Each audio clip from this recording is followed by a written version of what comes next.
Mga iba't ibang katangian ng isang matalinong mamimili.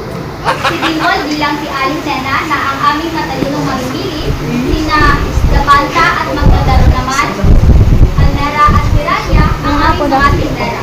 Isang katangian ng matalinong mamimili ay ang pagiging mapanlulis. Maaari ba kayong magbigay ng maikling magsasasagot sa pagiging mapanlulis? Bossing, magkano bang kilo ng isda mo? Bakit mapula na? Pulang mata oh. Oo nga, hindi na pula ang hasang. At saka siguro napakadugyot ng isda mo. Dito na lang kami sa karne. Boss, magkano ba ang kilo ng karne? 200 laang. Baka naman double dead yan ha? Ano ba kayo? Bagong ihaw lang yan. Pabili ako ng 2 kilo. Kabilang sa mga pagiging papanlulis ay ang pagtatanong sa mga nagtitinda kung ano bang klase o ano ang quality ng iyong gustong bilhin. Wow! Sana all!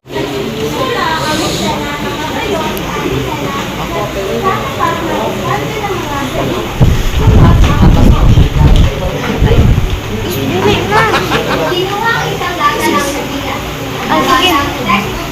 Oh, basa na yung parang 35 pesos. Alapa, kumukuha ng isa pang lata.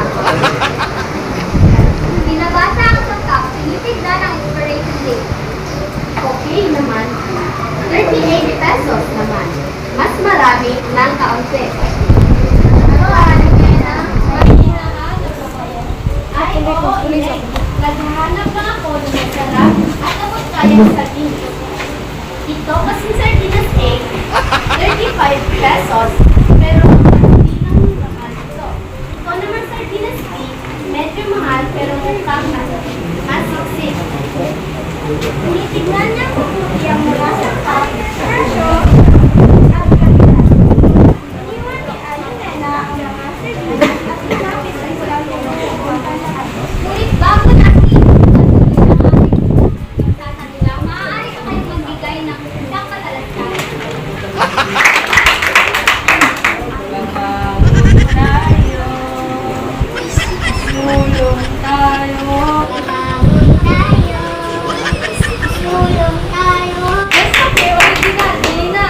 King, doon na po yung utana. Ingon siya, Idol Rads. Tuloy na ba na si Diding?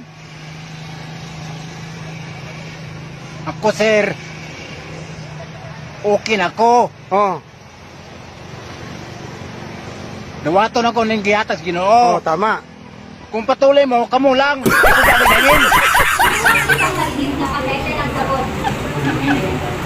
Ay, ang mahal nito, 20 pesos. Hindi mo talipid. Parang kailan lang, 15 lang to. Ang ikalawa, kanina, matalino mo rin sila.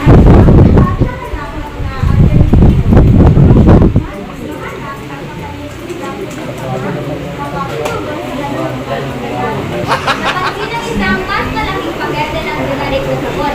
Patlaban na mas murang presyo. Ah, teka. Ito kaya. Mas malaki pero mas mura. Siguro naman pareho lang ang bisa nito. Hindi naman siguro kailangan